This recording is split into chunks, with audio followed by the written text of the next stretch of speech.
ప్రభునందు ప్రియ దేవుని బిడ్డలారా, బాగున్నారా?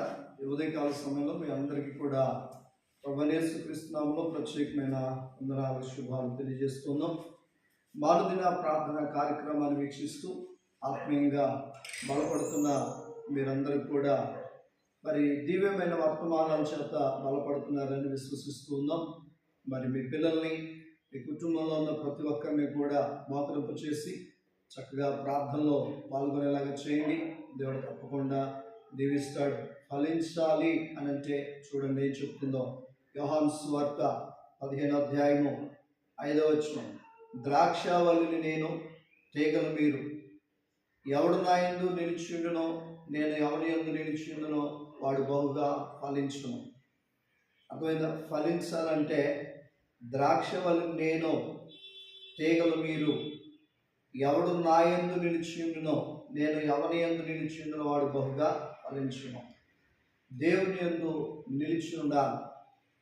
దేవుని యందు నిలిచి ఉన్నప్పుడే అప్పుడు వారు బహుగా ఫలిస్తారు. అటు పడిపోవటం కాదు. అర్థమవుతుందండి? యేసేపు దేవుని యందు నిలిచి ఉన్నాడు, అందుకనే బహుగా ఫలించాడు. అందుకని యేసేపు బహుగా ఫలించాడని ఆ యేసేపు కొమ్మ మరి ఈ యొక్క ఫలించిందని చెప్పి చాలా విషయాలు నేర్చుకుంటూ ఉన్నాం. ఏదైనప్పటికీ నువ్వు ఎవరైందు నిలిచి ఉండాలంటే దేవుని యందు నిలిచి ఉండాలి. దేవుని యందు నిలిచి ఉన్నవాడు ఎన్నడూ సిగ్గుపడడు. దేవుని యందు నిలిచి ఉన్నటువంటి కుటుంబం ఎక్కడా పాడవు. అర్థమవుతుంది? దేవుని యందు నిలిచిన అబ్రహాము కుటుంబం కూడా ఆశీర్వదించబడింది. దేవుని యందు నిలిచిన యేసేపు తన కుటుంబం కూడా దీవించబడింది. అందుకనే నువ్వు ఎక్కడ పడితే అక్కడ నిలబడి నన్ను దీవించట్లేదు, నన్ను ఆశీర్వదించట్లేదు అంటే కుదరదు. కనుక నువ్వు దేవుని యందు నిలిచి ఉండాలి. అలాగే ఏమంటున్నాడంటే, నేను ఎవరి యందు నిలిచి ఉన్న వాడు బహుగా ఫలించును. ఆయన కూడా మన యందు నిలబడాలి. మన యందు నిలబడాలంటే మనం ఆయనకి ఇష్టలుగా బ్రతకాలి.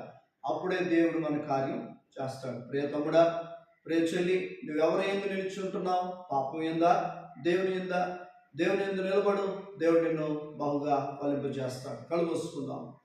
పరిశుద్ధుడా, ప్రేమ కలిగిన దేవా, నీ పరిశుద్ధమైన నామాన్ని బట్టి వందనాలు, స్తోత్రాలు.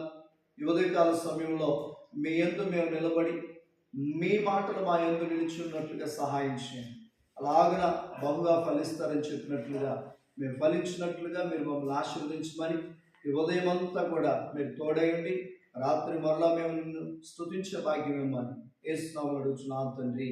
ఆమేన్.